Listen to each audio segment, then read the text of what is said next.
We've been talking about emotional honesty, and today I want to explore a particular kind of sadness that many caregivers live with quietly: anticipatory grief. Grieving someone who's still here, grieving changes that have already happened, and sometimes grieving changes you know may still be ahead. This is Calma Caregivers, the podcast for those who care deeply for others and are learning to care for themselves too. I'm your host, Lydia, and today's episode is called Living with Anticipatory Grief. Anticipatory grief can be confusing. There may have been no final goodbye, no funeral, no clear moment when you can say, this is when the loss happened. The person you love may still be sitting beside you, and you may still speak with them, care for them, hold their hand, share meals, laugh together, and yet something's changed. Perhaps many things have changed. The relationship may not feel the way it once did. Their personality might be different. Their memory may be changing. Their physical abilities might have reduced. They may no longer be able to participate in the life you shared. Or perhaps you're simply aware that an illness is progressing and that the future may bring further loss. This is one of the strange realities of caregiving. We can be deeply grateful that someone is still with us and simultaneously grieve what has already been lost. Both can be true. So what is anticipatory grief? It's the grief we may experience before a death or major loss occurs. And in caregiving, it can also describe something broader. It can be the grief of watching someone change gradually. It may begin when they lose independence, or when they stop driving, or when they can no longer work. Perhaps when they no longer remember things they once knew, or when a conversation becomes harder, or when mobility changes, when they need help with something they once did easily, or when you begin making decisions on their behalf. Each change may seem small when viewed on its own, but together they can represent the gradual loss of the person as you knew them, and perhaps the gradual loss of the relationship as you knew it. That grief can begin long before the person is gone. All this is hidden because it's the grief no one else sees. One of the difficulties with anticipatory grief is that other people may not recognize it. They might say, but they're still here. Try to enjoy the time you have. Stay positive. At least you can still visit them. These comments may be well-intentioned and there may be truth within them. There may still be moments to cherish and a sense of connection. There may still be laughter, tenderness, and love. But gratitude doesn't cancel grief. You can appreciate what remains and mourn what's changed. You can feel fortunate to have another day with someone and still feel heartbroken by what that day now looks like. That's not ingratitude, it's the complexity of love. Let's consider grieving the person they used to be. Sometimes caregivers quietly miss the person they knew before illness, dementia, injury, or aging changed the relationship. You may miss the way they spoke, the way they laughed, their independence, their humour or their advice, the roles they once played within the family. You may miss being able to ask them a question and receive the kind of answer they once gave. You may miss travelling together or sharing plans, perhaps going out for dinner or having ordinary conversations, or simply sitting beside them without caregiving being present. There may be moments when you look at the person you love and think, I miss you, even though they're right there. That thought can bring enormous guilt. You may immediately tell yourself, how can I miss someone who's still here? But perhaps what you're missing is not their physical presence, but a part of the relationship, a familiar connection, a shared way of being together. That loss is real. My relationship with my mum before caregiving was full of meaningful conversations. We used to talk about life and about philosophy, a topic she just loved to discuss. or the latest book she'd just read, or we would joke about past family conversations or outings. One day I brought a book to her that I thought she'd like to read. I'd just finished it, so I thought we could share the journey together. She looked at me blankly and her eyes glazed over. And then she asked me about what I'd done that morning. I thought she'd be excited and fascinated, asking me about the author and what it was about. But what I saw was that she was already living in her own bubble, and I couldn't enter. I started to call this drip-fed grief. The person who I used to share things like this with was gradually being replaced by someone else. Someone I didn't quite recognize, even though she was still physically in front of me. Sometimes it's not a major event that brings grief to the surface. It may be something like I just described, something quite ordinary. You may suddenly remember how things once were, and for a moment, the contrast between then and now feels enormous. You can also start grieving the future you expected. Anticipatory grief isn't only about the past. We can also grieve the future. Perhaps you expected to travel together, or spend retirement differently, or watch grandchildren grow, celebrate milestones, living independently for many more years. You may have imagined years of companionship ahead. Then illness or changing circumstances rewrite those expectations. You may begin to realize we may not get to do that. This may be our last Christmas like this. We may never get to take that trip. I may eventually have to make a decision I don't want to make. This can create grief for events that haven't happened, or for possibilities that may never happen, for a future that existed clearly in your mind and now feels uncertain. It can feel strange to grieve something that technically never occurred, but hopes and plans are part of how we understand our lives. When those imagined futures disappear, there can be genuine loss. Then we can start to feel the guilt of grieving too soon. Caregivers sometimes feel that grieving before someone dies is somehow disloyal. You may think, I shouldn't be thinking like this. I should concentrate on what we still have. What if they knew I felt this way? You may worry that grief means you've already given up. But grief isn't giving up. It's recognizing that something matters.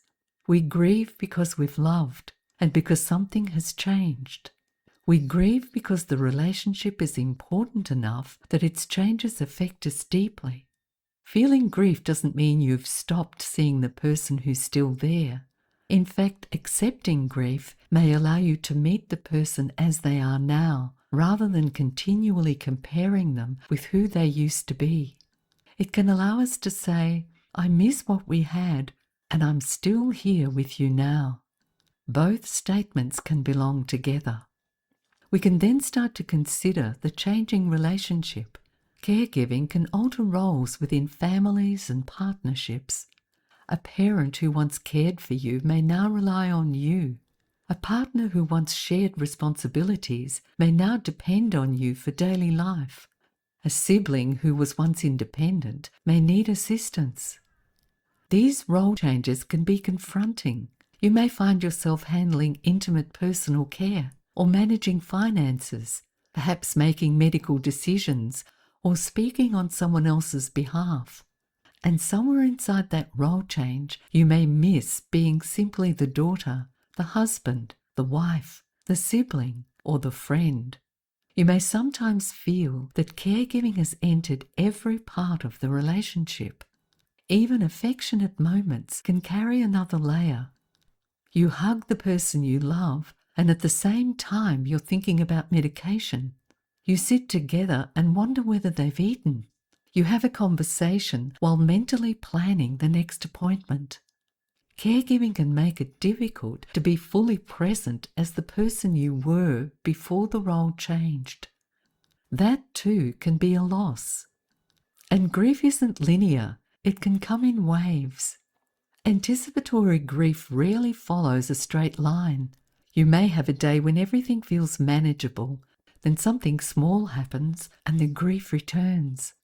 a new symptom or a medical result, perhaps a forgotten name or a change in mobility, even an empty chair at an event they couldn't attend, a moment when you automatically reach for the phone to tell them something and then remember that the conversation won't be the same.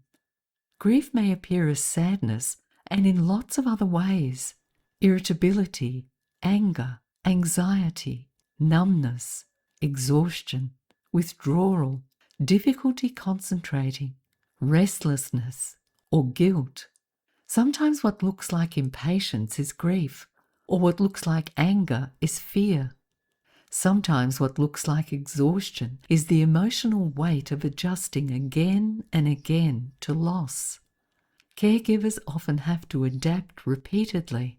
Just as you begin to accept one version of the situation, something changes again. You adjust, then you adjust again.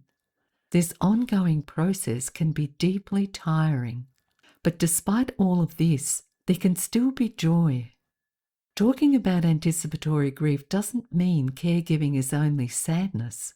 There can still be joy. There can still be moments of great beauty, a smile, a hand squeezed, a shared joke, a familiar piece of music, a good day, a peaceful afternoon, a moment of recognition, a conversation that surprises you. Sometimes knowing that time is uncertain can make small moments feel more meaningful. But we don't need to force ourselves to turn every moment into something precious. That can create another kind of pressure. We don't need to constantly make memories or appreciate every difficult day. Some days will simply be tiring, frustrating, or feel ordinary. Ordinary moments, though, can also be enough.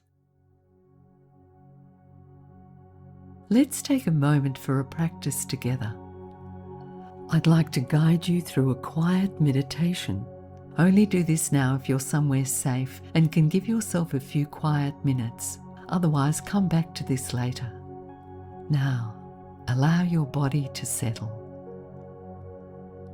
If comfortable, place your feet on the floor. Let your hands rest. I invite you to close your eyes or soften your gaze. Take a slow breath in and gently breathe out. Again, breathe in and release your breath. There's nothing you need to fix in this moment. Simply allow yourself to notice what's present. Now bring to mind the person you care for, not the illness or the tasks, the person. Allow an image or memory to arise naturally. Perhaps you see them as they are today, or as you remember them from another time. Now quietly ask yourself, what do I miss? Try not to search too hard for an answer. Allow it to come gently. It might be their independence, or their voice, their humour, their energy, the conversations you once had, the plans you made, the way your relationship used to feel. Perhaps you miss the person you were when life was different. Whatever arises, simply notice it, and there's no need to apologize for it. What do I miss?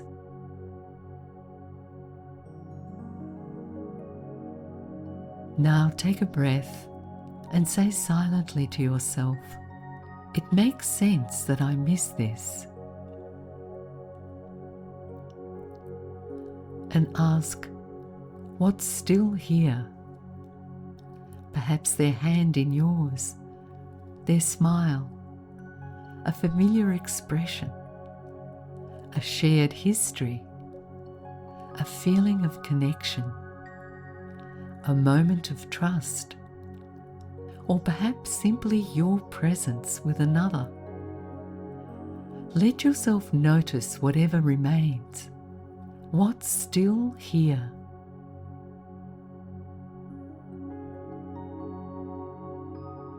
Now hold both truths together. What's changed and what remains.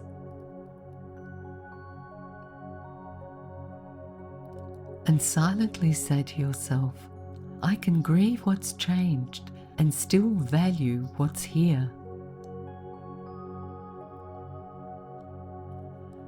I can grieve what's changed and still value what's here.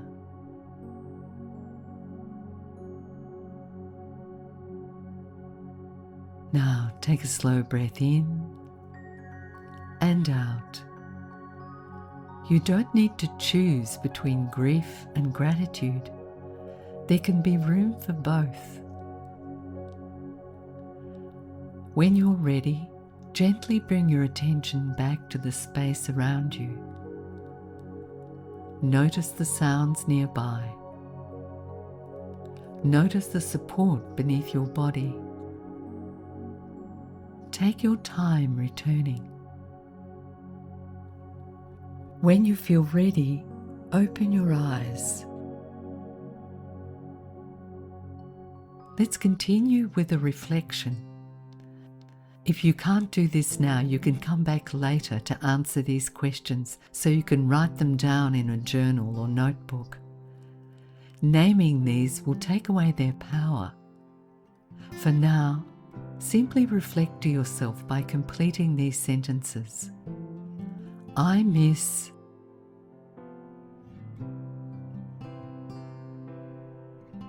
I wish things were still.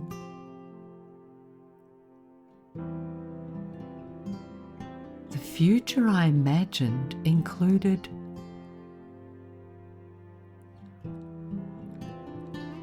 One thing I'm frightened of losing is. And now, complete these ones. Something that still connects us is. Something I can appreciate today is.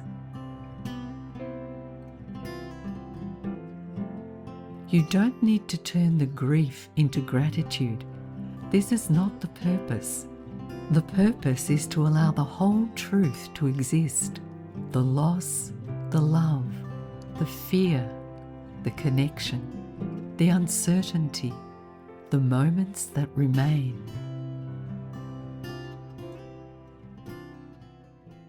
Caregivers are often so busy responding to someone else's needs that their own grief has nowhere to go. They don't give themselves permission to grieve. Practical responsibilities can push grief into the background. You may tell yourself, I'll deal with how I feel later, but later may keep moving. Making room for grief doesn't require hours. It may simply mean recognizing it when it appears, saying, this is grief.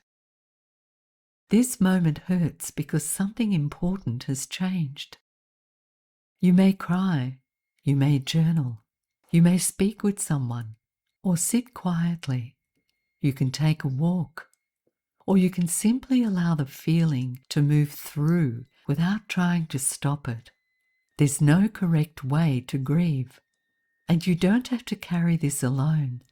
Anticipatory grief can be particularly isolating because the person you're grieving is still alive. You may wonder whether you're entitled to talk about it. You are. It can help to speak with someone who understands that caregiving includes loss before loss. Perhaps it's a trusted friend or a caregiver group, a counsellor or a spiritual support person, someone who won't immediately try to cheer you up or tell you to be grateful. Sometimes we simply need someone to say, I understand why this hurts. That acknowledgement can be deeply comforting. There's one more important part of anticipatory grief. The person is still here. When we become frightened about future loss, it can sometimes pull us away from the present. Our minds move forward, What will happen next month? Next year? What if things get worse? What will I do when... These are understandable thoughts. Some planning may be necessary, but not every future moment needs to be lived today. Sometimes it can help to gently return to what's true right now. Right now, perhaps you're sitting beside someone you love. Right now, there may be something you can say, a hand you can hold, a cup of tea you can share, a question you can ask, a quiet moment you can simply experience. You don't have to deny what may happen in the future, but you also don't have to lose today entirely to tomorrow's grief. As we close this episode, I want to remind you it's possible to grieve someone who's still here. You may grieve who they were, the relationship you once had, the independence they have lost, the future you imagined, and the parts of your own life that have changed alongside theirs. That grief doesn't mean you've stopped loving them. It doesn't mean you've given up. It means something precious has changed, and your heart has noticed. Before we finish, take a slow breath in and out, and gently remind yourself, I'm allowed to grieve what's changed. I'm allowed to cherish what remains. I don't have to choose between sadness and love. There's room for both. If this episode has touched something tender in you, give yourself a little space afterwards. You don't need to rush away from what you feel. Sometimes acknowledging grief is itself an act of self-care. I've created a special meditation audio about grief to help alleviate any feelings that may have arisen. It's free and you can download it using the link in the show notes. And if this episode supported you, I invite you to like and subscribe to this podcast so new episodes arrive when you need them. And if you have a moment, leaving a short review helps other caregivers find this space too. Thank you for joining me for this episode of the Real Caregiving Journey, what we carry and what we learn. And as always, be gentle with yourself. Your care matters, and so do you.